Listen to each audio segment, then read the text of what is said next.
Good morning.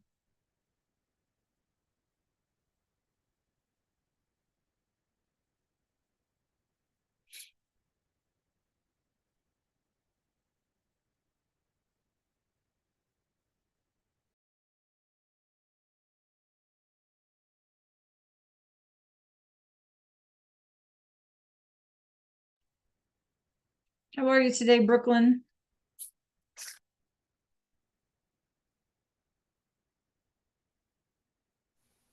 I'm good. How are you? I'm good. I'm good. I don't know if my internet is any better today than it was yesterday. I guess we'll have to see.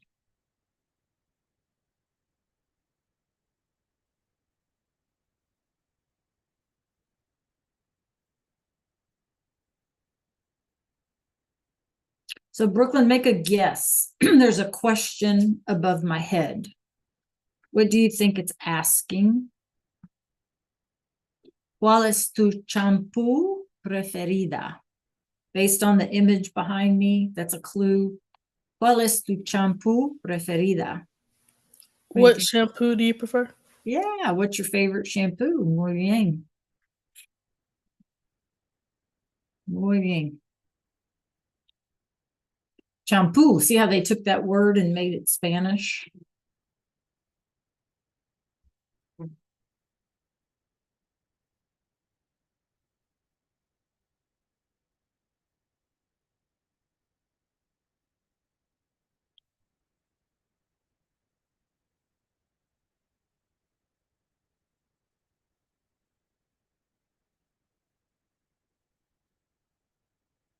All righty. Here comes Malia.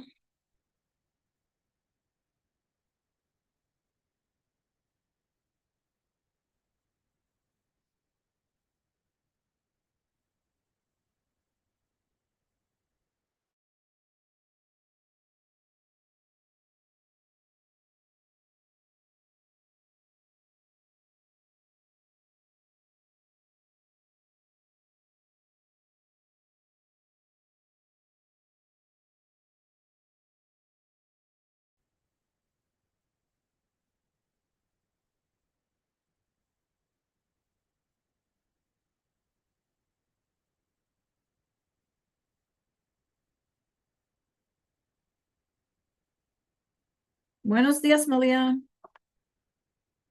How are you today? Looks like I'm going to have unstable internet again today.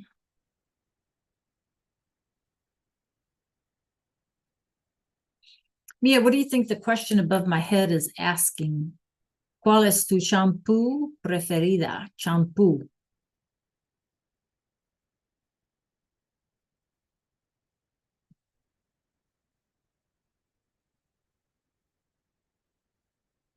Yeah, absolutely. Or which is your favorite one? Your preferred shampoo. Muy bien, muy bien. All right, you guys. So we're going to have to deal with my unstable internet again today. So holler at me, text me, chat me, whatever, if when you can't hear me or if I freeze up or something, or if you need me to repeat anything. So you guys, November 1st is Dia de los Muertos, right? And if you had me last year for Spanish 1, we did a little thing about Dia de los Muertos. So, what do we know about Dia de los Muertos? I just kind of want to start today. This is kind of our Friday for this class, right? So, I just kind of wanted to acknowledge Dia de los Muertos a little bit. What do we know about it?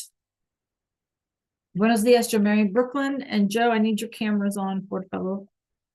What do we know? What do we remember about Dia de los Muertos? Anything? Like, what does it even mean? What does Dia de los Muertos mean?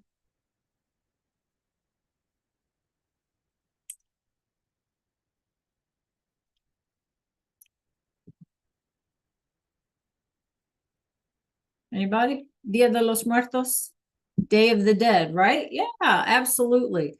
And so remember that, again, if you had me in class last year, we looked at the ofrenda, right? We did like, they do like an altar and they put the pictures and candles, for the deceased members of their family. And then they also put like their favorite food and drink and stuff like that. And they decorate it with marigolds. And everybody goes to the cemetery and they bring flowers and they bring food and they do all of this. And they kind of like picnic, right? Candles and stuff. And they kind of like picnic in the cemetery. And the idea is not one of like being sad, but more of a Memorial Day, like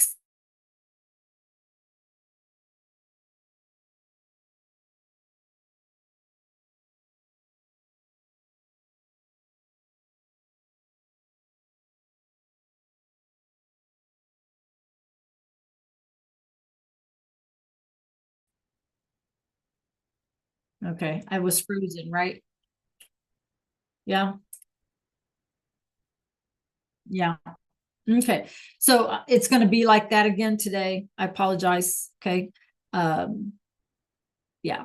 So it's kind of an odd thing for us because who would want to go to the cemetery for a picnic, right? For Day of the Dead, right? For like Memorial Day. We might bring flowers and stuff for Memorial Day to the cemetery, but we don't like hang out there overnight and picnic and stuff like that. We don't bring them food and all of that, right?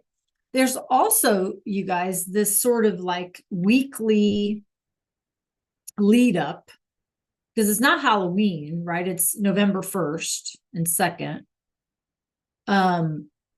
But there's kind of this lead up. And so, for example, the 27th, I think it was, is the day to honor your deceased pets, like to remember your deceased pets. So there's a whole like week-long thing that kind of leads up to November 1st. So what I thought I would do this morning, and I know my internet is goofy, you guys, so we'll have to be flexible.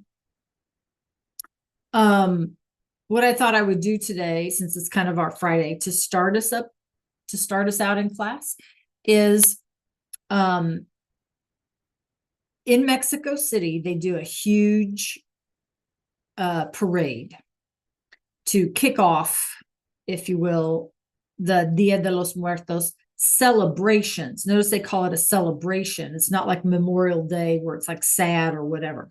They are celebrating. Okay. And so I thought what we do is just watch a little bit of the Day of the Dead celebrations from a couple of days ago. So make sure that you can see my screen, make sure that you can hear. Okay. And again, if my computer goes or if I get kicked out or something, just sit tight and I'll try and rejoin you. Okay, so take a look at my screen, por favor. This is Mexico City. This is just a couple of days ago, right? This is sort of the kickoff of Dia de los Muertos. So notice they have their face painted like skeletons and they're dressed up in what they call a Catrina. Okay. And if you guys have ever seen Coco, right? The Disney thing, which is really good they did a really good job of showcasing Mexican culture in Coco. You probably saw Catrinas in Coco as well. So anyway, I thought we just watched a little bit of this. This is what's going on.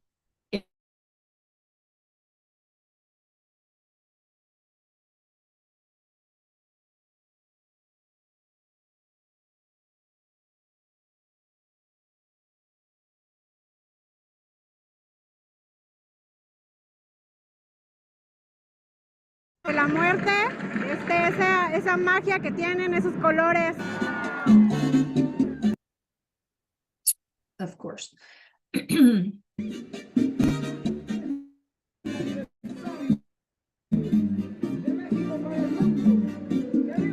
México es un país muy grande en cultura y creo que el Día de Muertos es una de las festividades más grandes que tiene.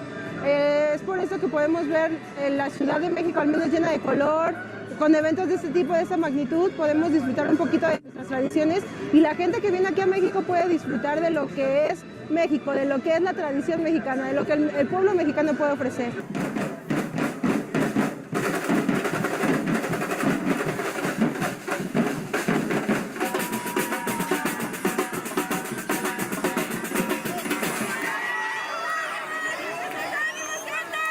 Venimos con nuestra combi, es el segundo año que participamos, pues, y nos caracterizamos porque es una tradición que nos encanta, con mis hijos, toda mi familia.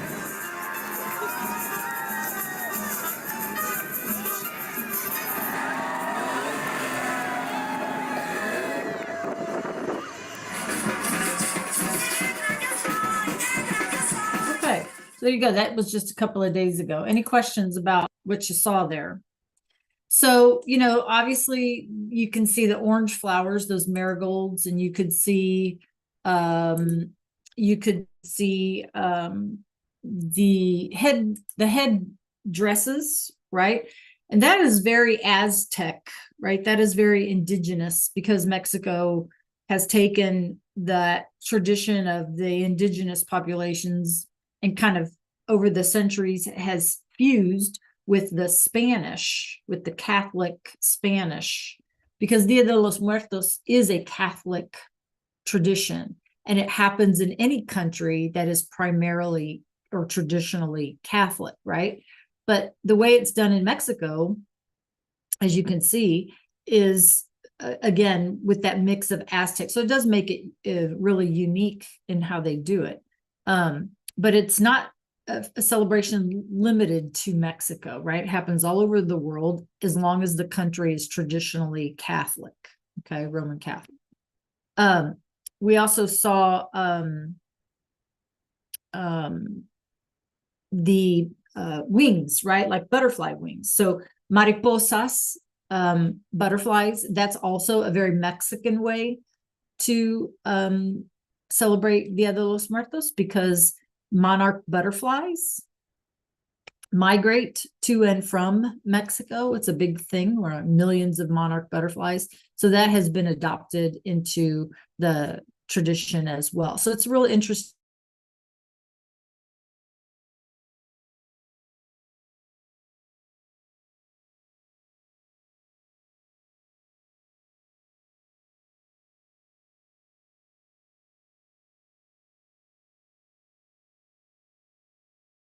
For those of you who may have joined us a little bit late, who can tell me? I think that would be Arshad and Joe.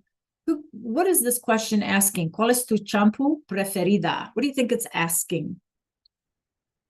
¿Cuál es tu champú preferida? Use the background as a clue if you need. What do you think it's asking? Joe, Arshad? You can unmute or pop it in the chat. ¿Cuál es tu champú preferida? What's it asking? Make a guess.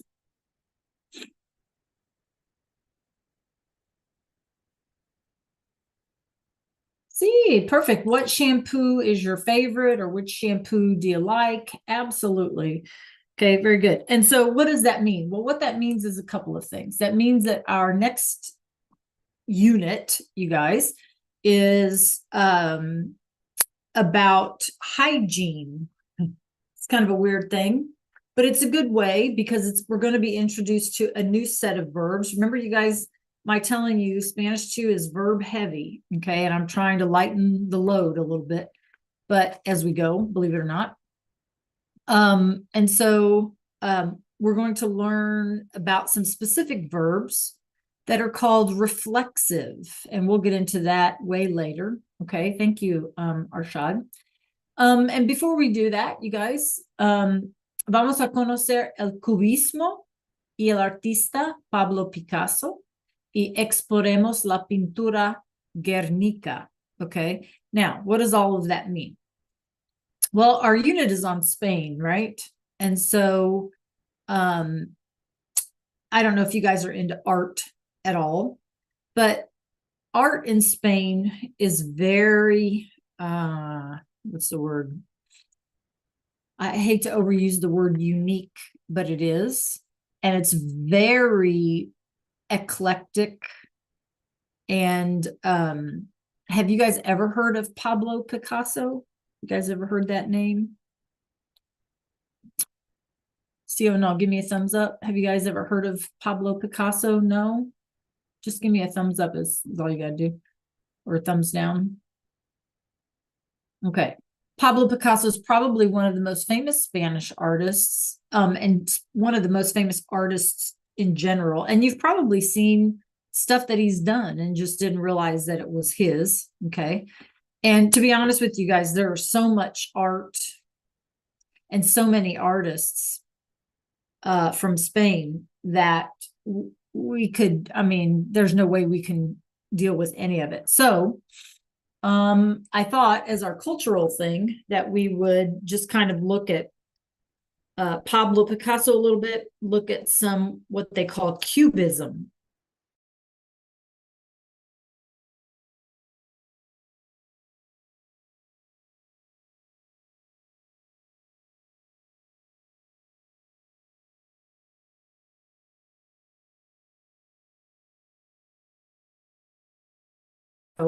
How, you know, sort of the humans are sort of like, they look kind of connected. Did I freeze up again? Okay. And, you know, like you got these floating eyes over here, and he's just kind of an interesting sort, okay, in terms of what is cubism and what he was trying to say.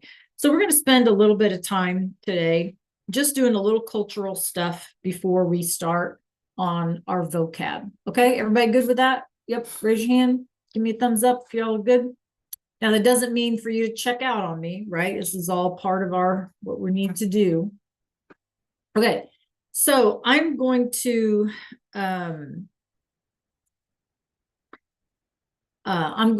play part of this video for us. And if my internet allows, of course.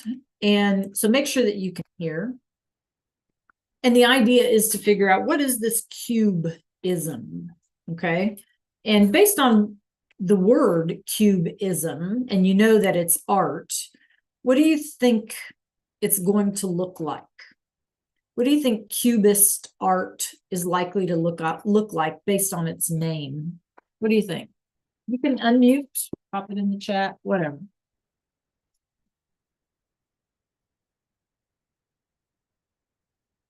What do you think it's likely to look like, you guys?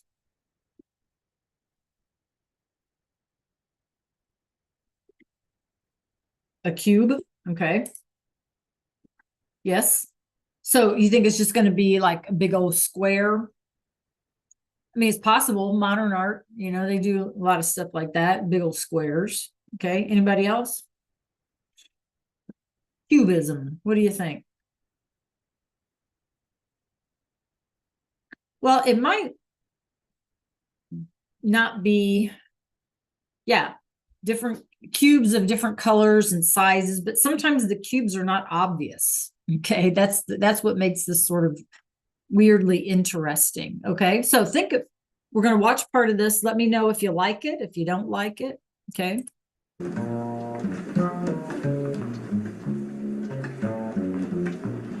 Paris, 1908. Artists are submitting paintings for an important exhibition. One of the judges is Henri Matisse, a well-respected painter who is now one of the most famous artists ever. Here comes a young man with 6 paintings he hopes will impress the committee. His name is Georges Braque, and he is 26 years old. He collects posters. He peels them off the walls of Paris at night. He's an artist, and he's really good at sports.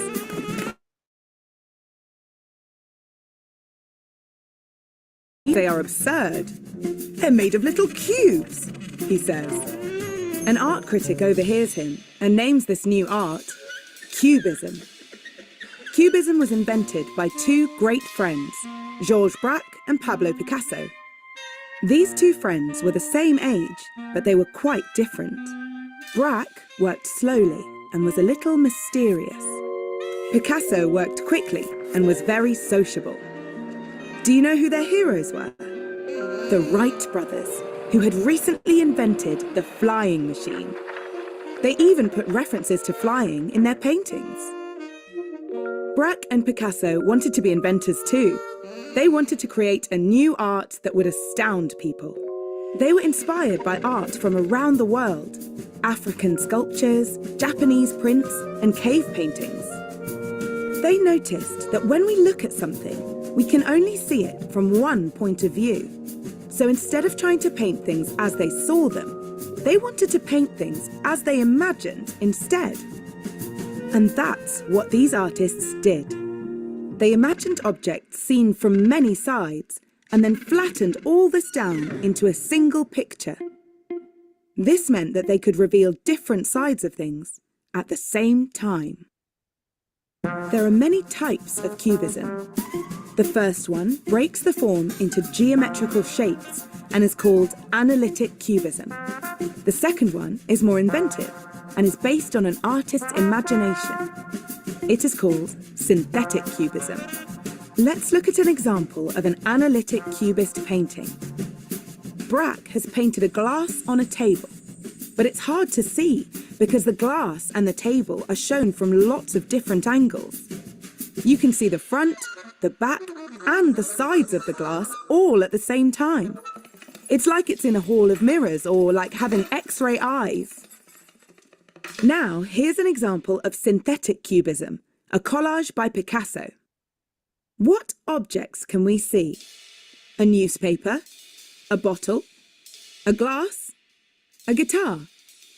Where might we find all these things in one place? In a cafe. It's like a riddle or a puzzle. Picasso is having fun. He's giving you the clues to what the picture is about. Look at the guitar. Is it actually a guitar or pieces of a guitar? He wants your brain to put the instrument together. Lots of people have tried to decipher cubism over the years, but Picasso and Braque refused to explain it. Other artists started making cubist artworks too, like this sculpture by Henri Laurent and this painting by Juan Gris. Sonia and Robert Delaunay invented a colourful version of cubism.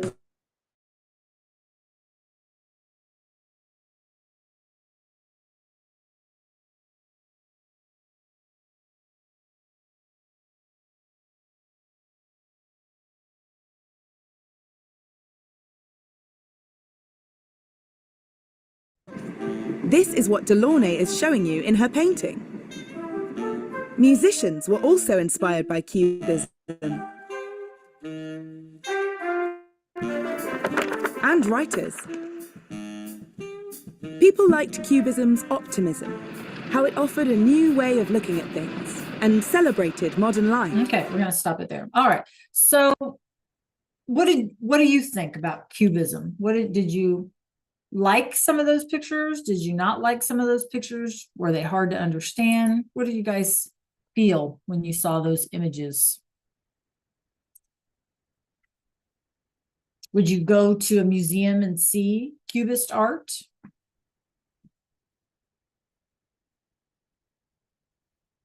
A cool way? Yeah, it's a different perspective, isn't it? Absolutely. Anybody else?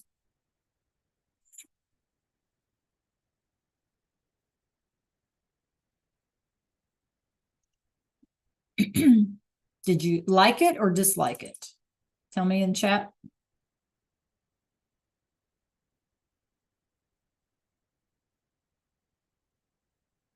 Okay. They were interesting, right? So, like the idea that it's sort of like a puzzle or a riddle, I think is fun, right? Something different. Okay, let me pull up this next one. If you have any other thoughts, just pop them in the chat or let me know. I'd like to hear from everyone. So what we're going to do real quick, you guys, is we're going to look at this idea of this painting that's behind me, this Guernica, okay? Remember I told you that Guernica is a town or was a town in Spain.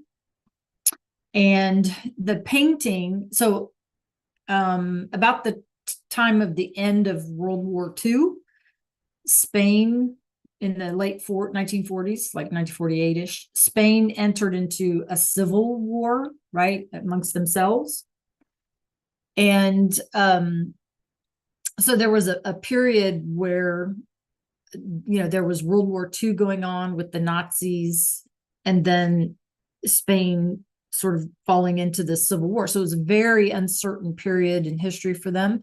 And so Pablo Picasso, this painter, painted this Guernica to sort of highlight all of the war atrocities. You know what I mean by atrocities, right? Like all of the horrible things that happen in a war. And because it's Cubism, somebody had the bright idea, once we had technology, to make the image, the painting, 3D. So I would like for you to take a look at this.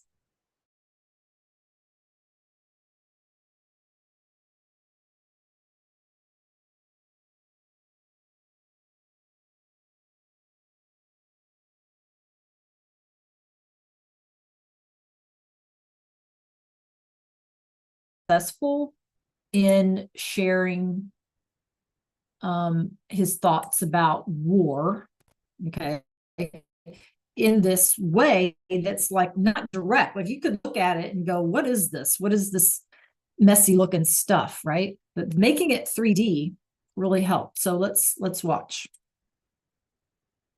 No tiene comparación. Con Downy Intense, toques de aroma rico y fresco te pueden acompañar durante el día.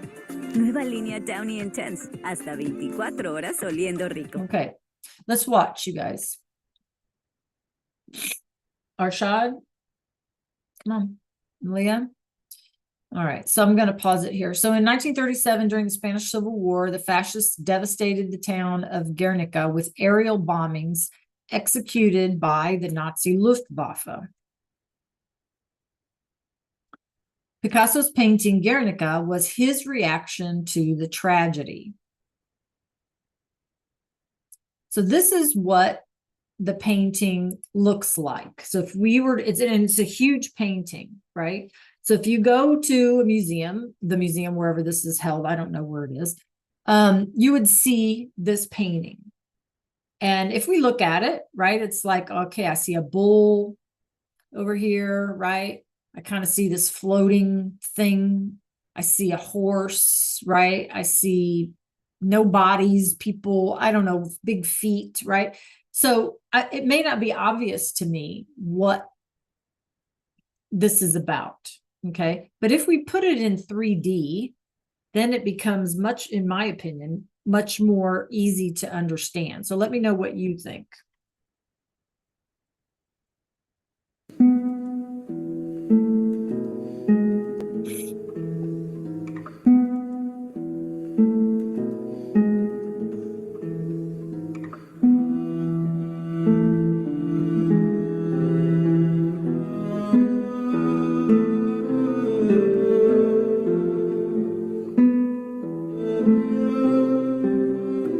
Okay, take a look, please. Make sure you're paying attention.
So you remember, you guys, if in cubism they've taken an item and flattened it, right, to see it from all sides, and then you take those flattened surfaces and try to make them 3D. Okay, so that's what we're seeing in that. So what are your thoughts, you guys?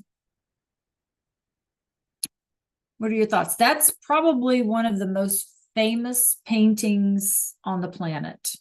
Okay, what are your thoughts?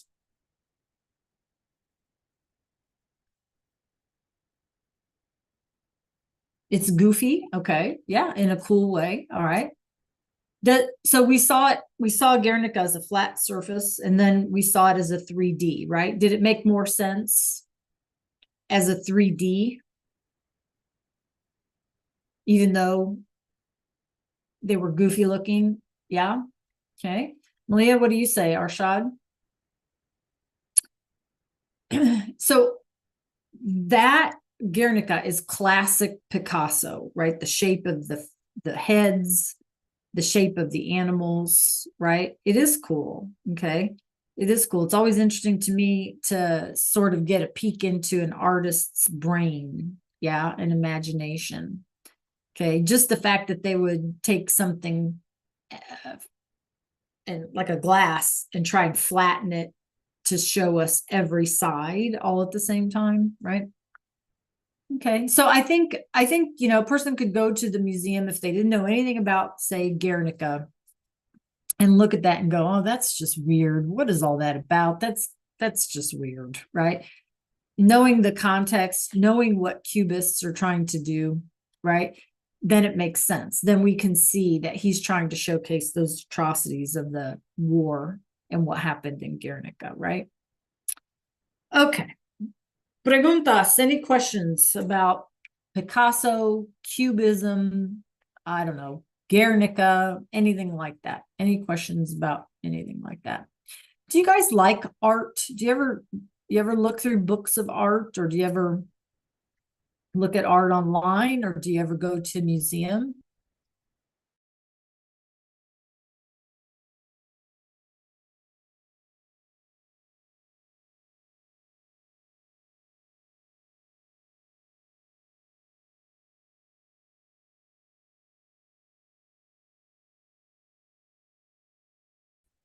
Arshad, Brooklyn, what kind of art attracts you? What do you like to look at?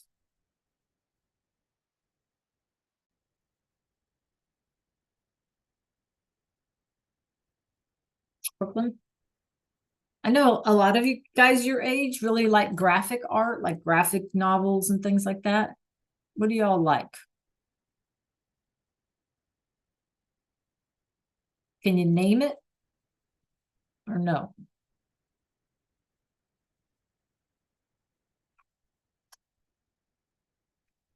Anybody? Arshad? Nobody wants to talk to me today?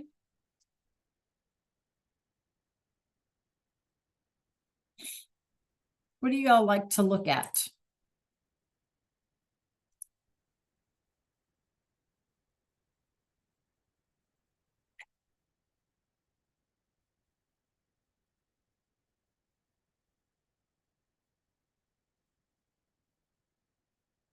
Okay. Nothing. So you're telling me nothing. You don't like to look at anything? Or you don't have a name for it? Okay. All right. Meet me in Canvas, please.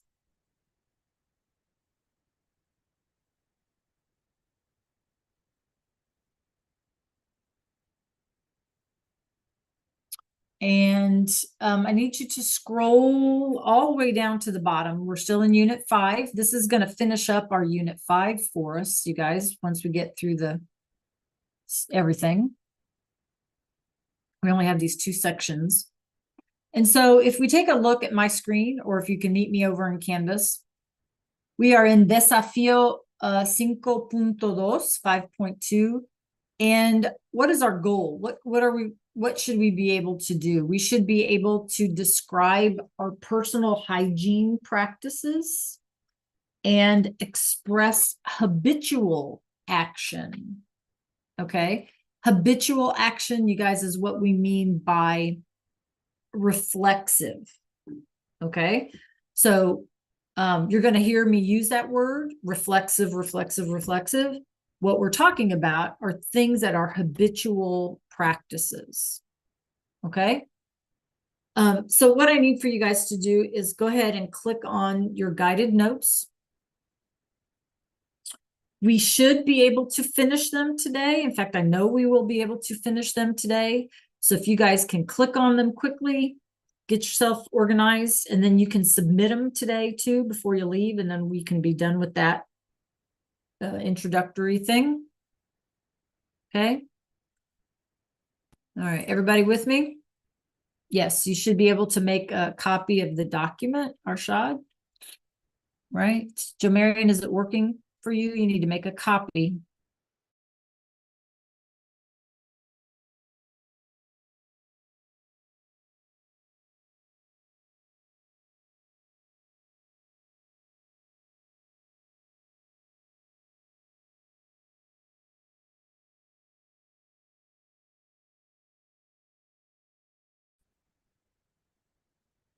Yeah, I got booted out. Give me 1 second.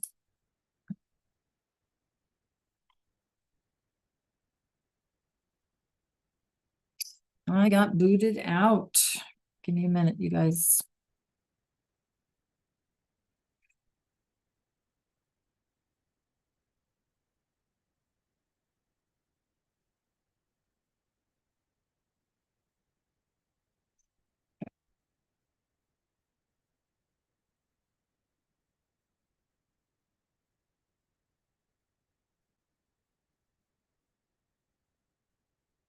Okay, let's see if I can do this again.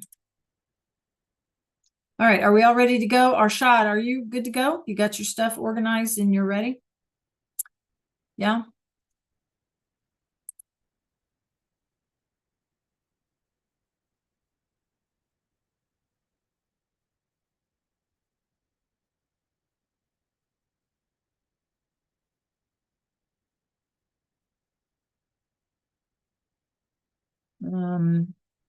Okay, it should look like this. You guys, I'm sorry, my computer, my internet is not bueno. It should look like this, okay?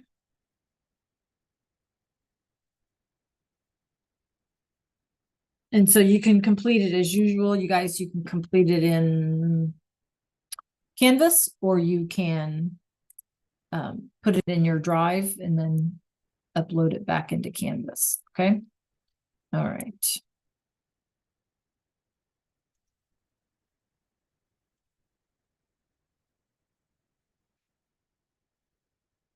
Okay, so we're going to do this together. And then that way at the end of the hour, you can just submit it and be done, right? So, clase, la higiene personal. That is an extremely hard word for native English speakers to say. La higiene, because the H is silent and the G sounds like an H. La higiene personal. Y los verbos reflexivos. So los verbos reflexivos, those things that we do habitually, that we do over and over and over again. Okay. Bueno. All right. So you are typing in English. So let me know if I go too slow. El cepillo is a brush of any kind, not just a hairbrush, but a brush of any kind. El cepillo.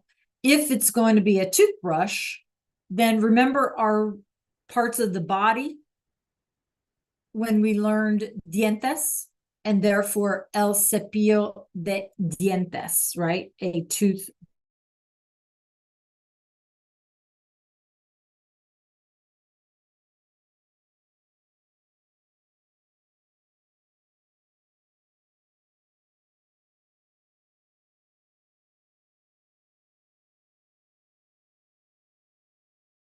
And we have to have that accent so that we don't say champoo. It's champoo, right? So they've taken the English word. I think I lost you again. They've taken the English word and borrowed it. It's a borrowed word for them. Champoo just took the English word and put it in their spelling, yeah, for their sound. So that's why it's got a CH. El champú. And then la crema de afeitar. So what is that, you guys? What is la crema de afeitar? What's it look like? Can you tell based on the image? Because we need to know exactly what it is. What do you think that is?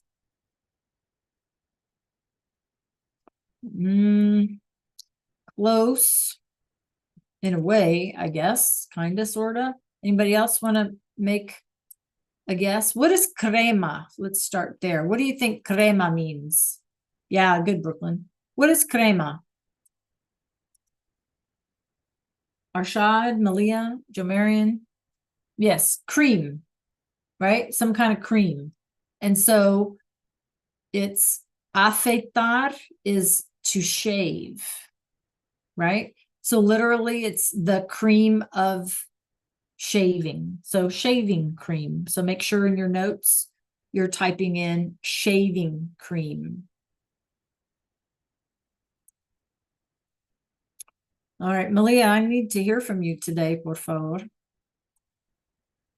Okay, then we have some obvious ones. El desodorante, right? Deodorant, desodorante. And then we have jabón, el jabón, soap. And that's any kind of soap. Dishwashing soap, bath soap, hands soap. I don't know how all the different kinds of soap there could possibly be. That's our generic word for soap. El jabón. Okay. Jabón.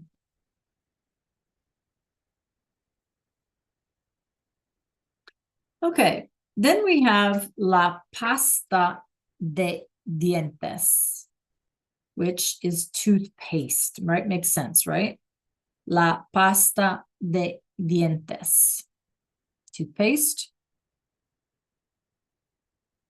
And then a comb, el peine. El peine is a comb. So you're typing in English, right? Yes, clase? La pasta de dientes, el peine. Peine.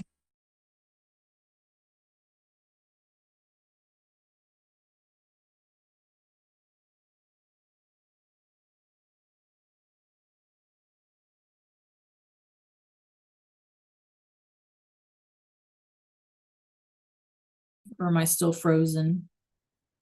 Can y'all hear me? Or am I still frozen? Good now? Okay. All right. Make sure you have those. Again, if I go too slow, let me know. Then we have a towel of any kind. La toalla. La toalla. Kind of, I mean, we can sort of say, yeah, that's a towel if we see it in context, right? La toalla. And our razor is a navaja. La navaja. That's a weird word for razor, right? It does not look anything like razor. There's no way for us to remember that that's what it is. We just have to remember. La navaja. There's no clue.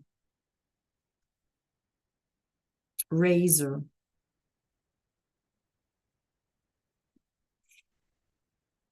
Okay. So let's take a look at some of this real quick and let's look at our question, right? Our first question, you guys, is ¿qué usa Maximiliano en su rutina diaria? Wow, that's a lot.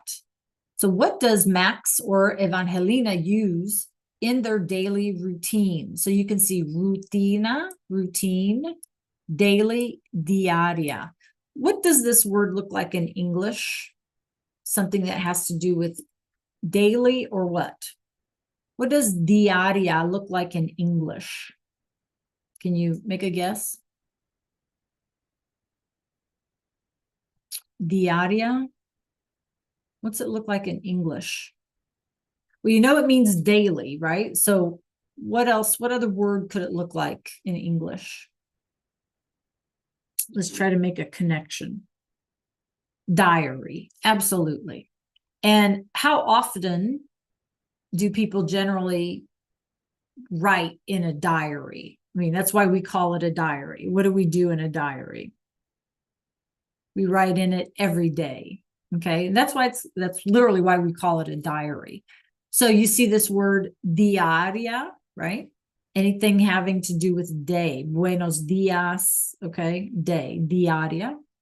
And so, ¿qué usa Maximiliano en su rutina diaria? So what do they use for their daily routine? Well, here's what we can say. Él usa or ella usa, right? And then we have Maximiliano over here and Evangelina over here. Okay. All right. So here's what we're going to do real quick. I need y'all to wakey and help me out here. I'm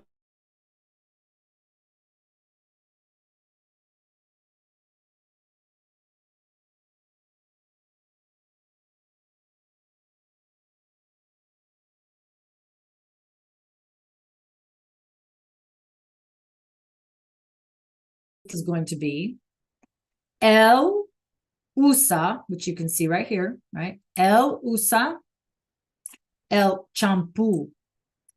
Él usa el champú. Okay. Am I unfrozen now? Okay, muy bien. So if I ask you guys, ¿qué usa Maximiliano en su rutina diaria? I would say, él usa el champú, right? So make sure you have your vocab list handy so that you know if they're masculine or feminine, okay? Brooklyn, I'm going to start with you, por favor, okay? Brooklyn, ¿qué usa Maximiliano en su rutina diaria? And I'm going to circle this. Tell me what he uses. Él usa what? Tell me in a sentence. Brooklyn, ¿qué usa Maximiliano en su rutina diaria? Yes, muy bien. You want to try and unmute and read me your sentence? Él usa el jabón. Perfect. Él usa el jabón. Sí, en su rutina diaria. Muy bien, muy bien. Okay.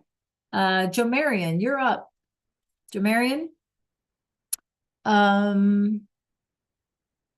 ¿Qué usa Maximiliano en su rutina diaria? And I'm gonna circle this right here. The cone. Yep. Jomarian?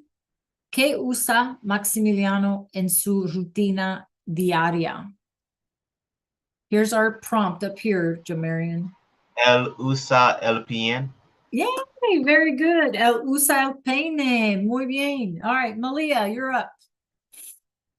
Malia. ¿Qué usa? I'm going to erase all my scribbles. ¿Qué usa Maximiliano en su rutina diaria? And I'm going to circle this. ¿Qué usa Maximiliano en su rutina diaria?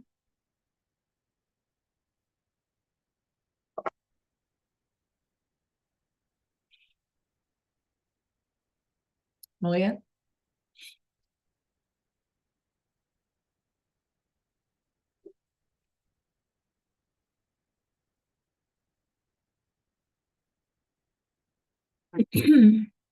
It's right here in the middle.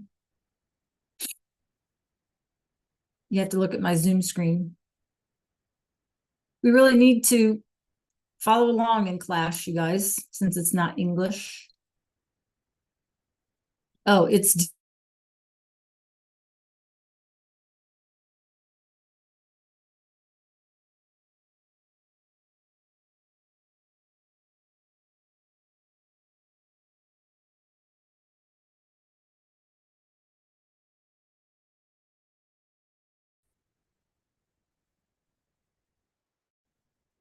this. Desodorante, right? Desodorante. So we would say Maximiliano usa el desodorante. Okay? All right. We need to follow along. Clase, por favor. It's not English, right? Okay. All right, let's finish up. So now we have, let me make sure I'm good here. Okay. So now you guys, we are going to transition into our verbs. And remember that these are reflexive.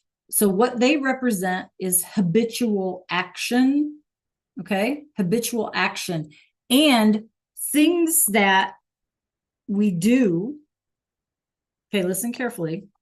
Things that we do to ourselves. So what I mean to say is we brush our hair, we brush our teeth, we take a shower, we shave, we put on makeup, you know, whatever, right? Put on deodorant. These are things that we do to ourselves, right? Tie our shoes, etc., etc. Okay. So what is the first thing that we notice? We have two verbs here before we even go into what they mean. What is it that we notice is different about these two verbs that we haven't seen in all of our other verbs in terms of the way they look? What do you notice that is different?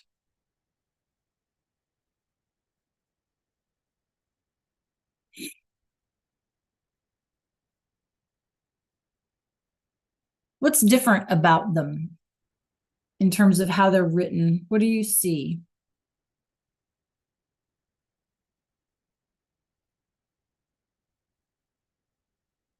Just looking at the word. Yeah.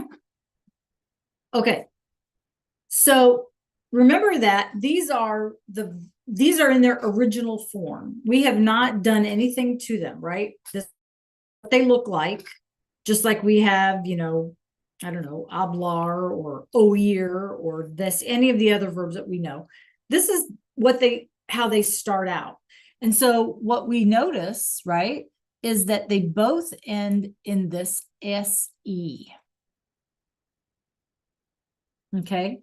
So here's what we got to figure out. When we see, you guys, this is super important. So if you have room to type a text box into your note,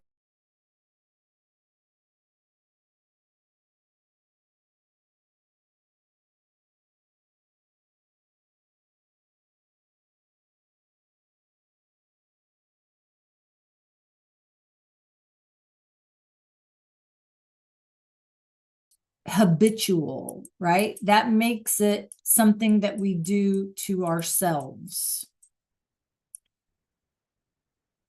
Okay. So if we pretend for a second, if we remove this is a reflexive pronoun. If we remove this, okay, y'all with me here? Yeah.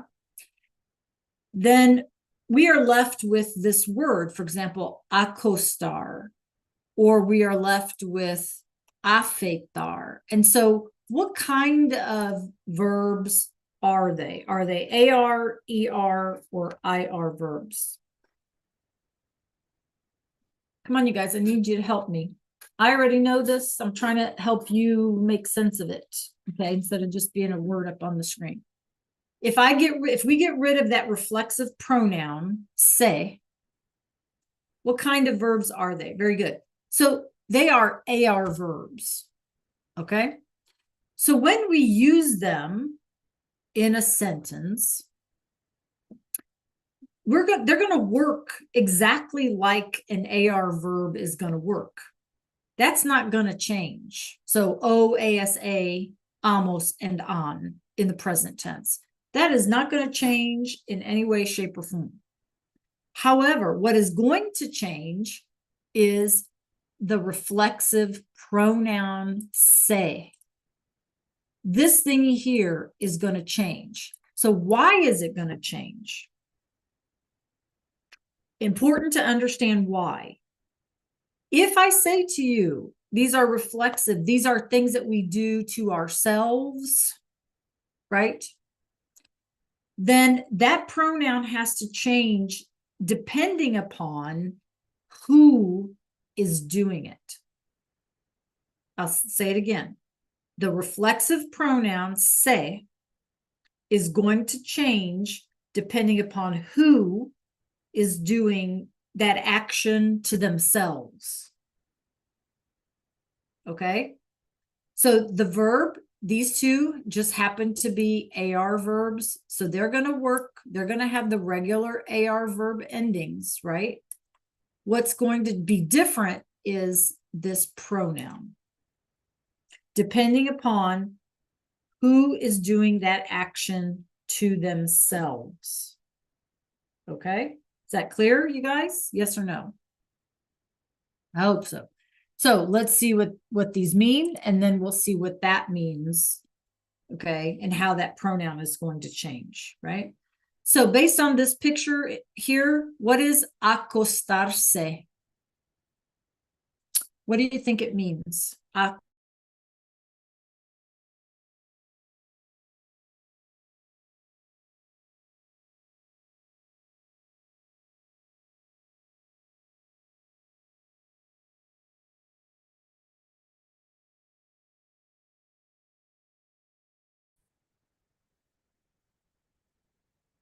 What do you think? Yes. Now, here's the thing, Malia. Good job. Malia says going to bed. But here's the thing. This is what you absolutely, in your vocab list, have to include. Acostar is to lay something down, to lay something down. But that pronoun se, which makes it reflexive, meaning it's something that we do to ourselves, means literally, I am laying myself down. It's the idea of self. Nobody else is doing it to me. I'm doing it to myself. So, for example, let's just look at acostarse. I'm putting myself to bed. Okay.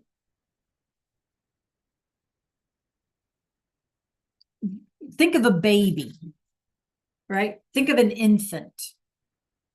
Okay. Can an infant, like a 6-week-old infant or 6-month-old infant, can an infant put themselves to bed? Yes or no? No. So somebody has to put that child to bed.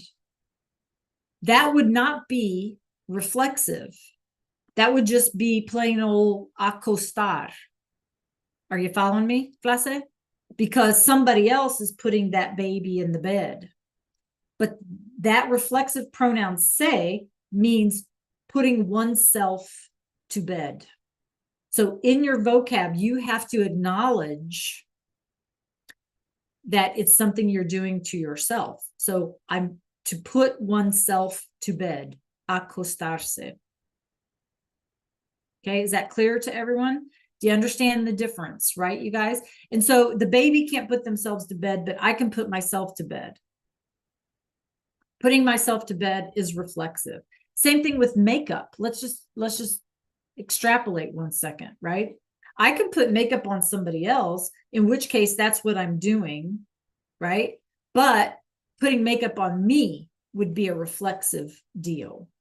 Yeah. Or somebody else can put makeup on themselves. Okay. So we're going to, as we go through these, we're going to need to figure out when do we need to be reflexive and when are we not going to be reflexive? Okay. All right. Who can tell me then what is afectarse? Afectarse. What does that mean? And you got to be specific. You can unmute or pop it in the chat to let me know that you understand what I mean by reflexive. I need you to be specific. What do you think afectarse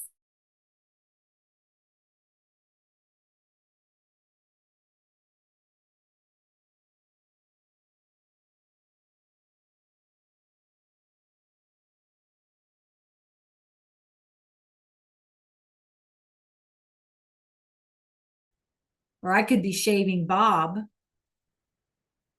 Okay.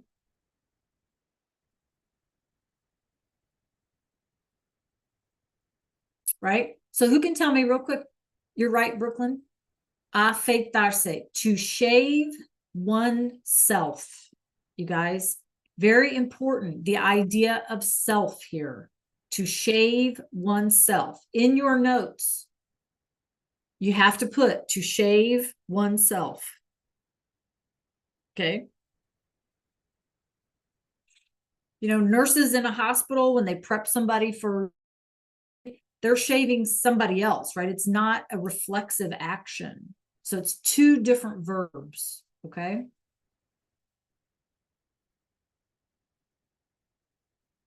All right, let's look at bañarse and cepillarse.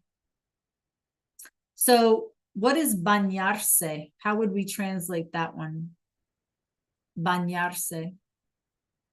Based on the image, what do you guess? Very good. Anybody else? Bañarse. Okay. Yep. So the idea, Jo Marion, of taking a bath versus giving a bath. We can give a baby a bath. We can give a bath. They're not bathing themselves, right? We're giving it to them. Okay.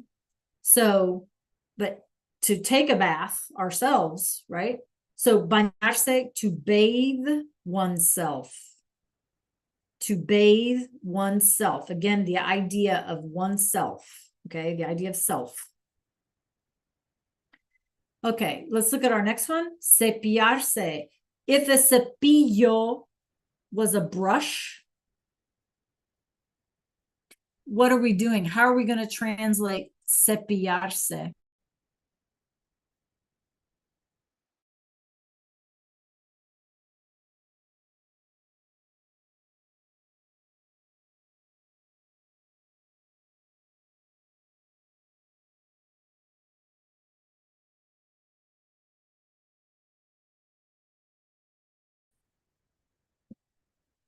Pop it in the chat or unmute, you guys. What does cepillarse?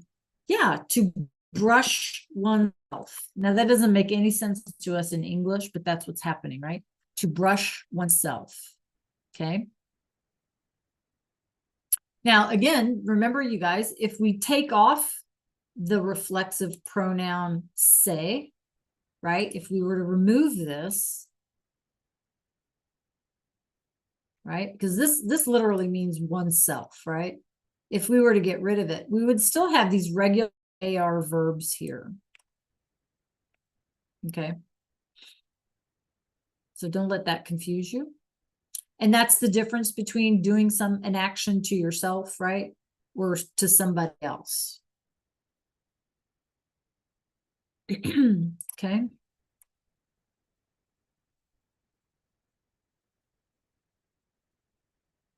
Okay. Ducharse and lavarse. So what are we doing in ducharse?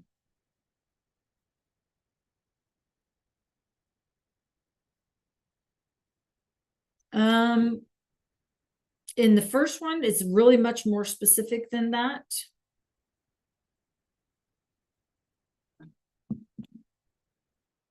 What is ducharse? Come on, y'all, help me out here. Clock is ticking. What do you think? Based on the image, compare the two images. What is ducharse?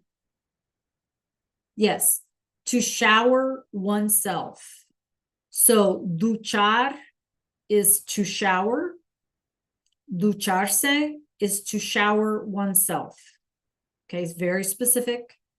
Versus lavarse. So what is lavarse?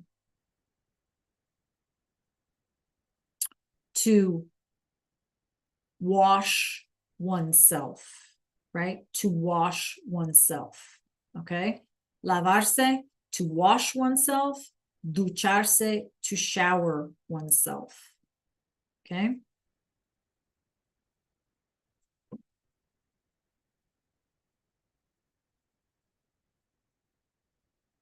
And then another reminder, these reflexive say, right?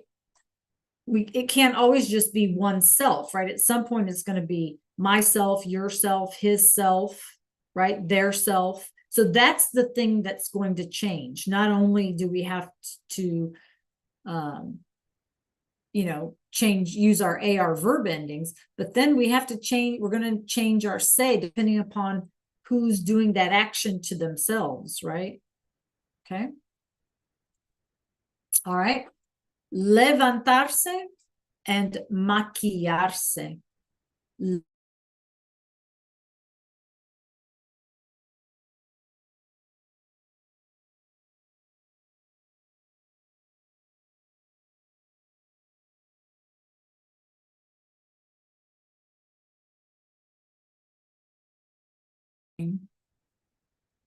We had acostarse. What is this one? Yes. Yes, to wake oneself, right? To get up out of bed. Okay. And then maquillarse is an obvious, right? To put makeup on oneself, right? To make up oneself with makeup. Okay, specifically with makeup, right? To put makeup on yourself. Okay, so remember that in that vocab list, you need to have the idea of self in your translation. Okay, if a peine is a comb, then peinarse, to comb oneself. Vestirse is to dress oneself. And we're going to practice all of these for today. I just want to make sure that we get this vocab list turned in. To dress oneself. Okay. All right. Any questions? Any questions, you guys?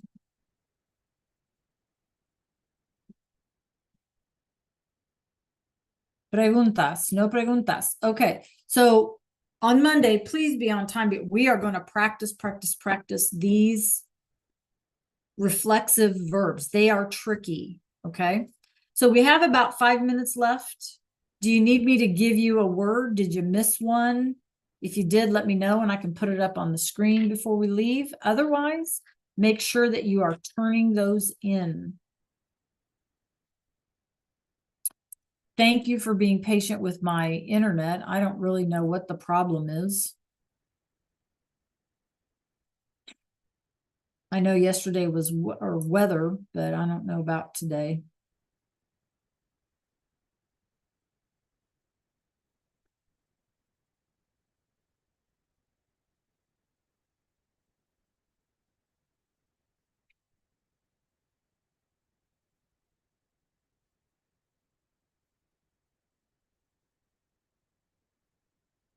Okay, everybody got every blank filled in and you managed to turn it in so I can get it graded? Tomorrow's Friday. I always sync all the grades on Friday, right? We want to make sure we get it turned in. Okay.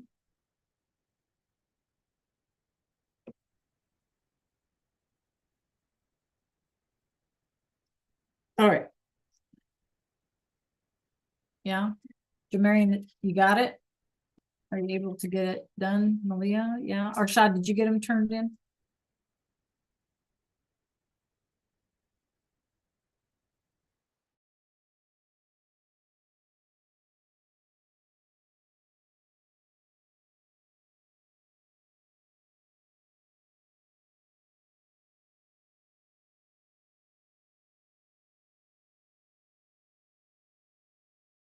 Any errors? If there is, then let me know.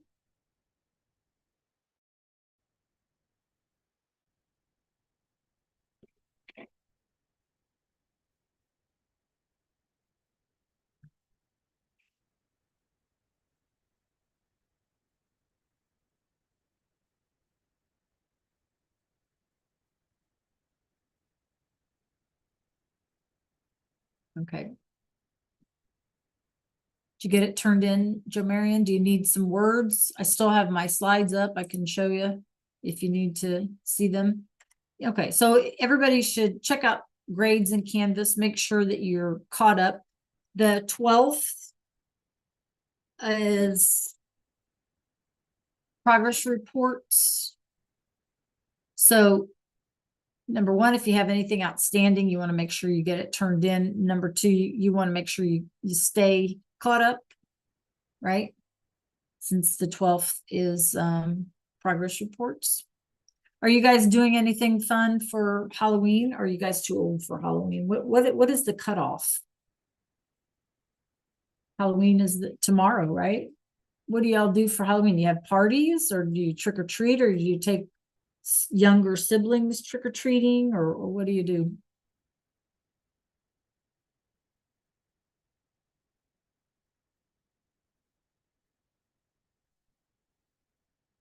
Oh, scary movies. Oh no, I can't do scary movies. Mm-mm. Good for you, Brooke. If you got the gumption to watch a scary movie, then I admire you, because I sure don't. Marion, what about you? Malia, what are you doing for Halloweeny?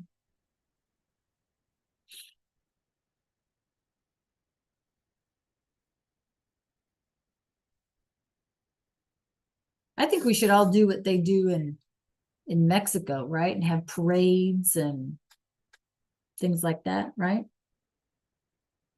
Things that aren't scary.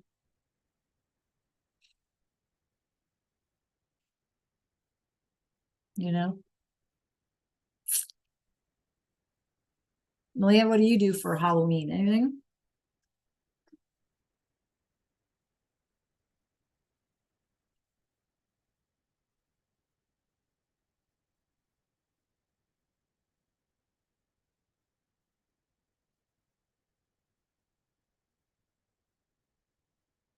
Nothing?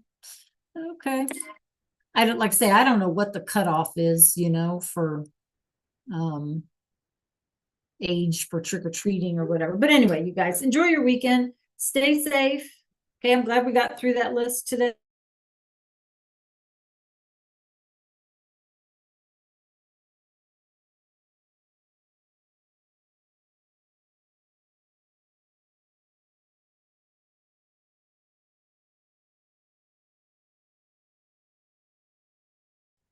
Adios.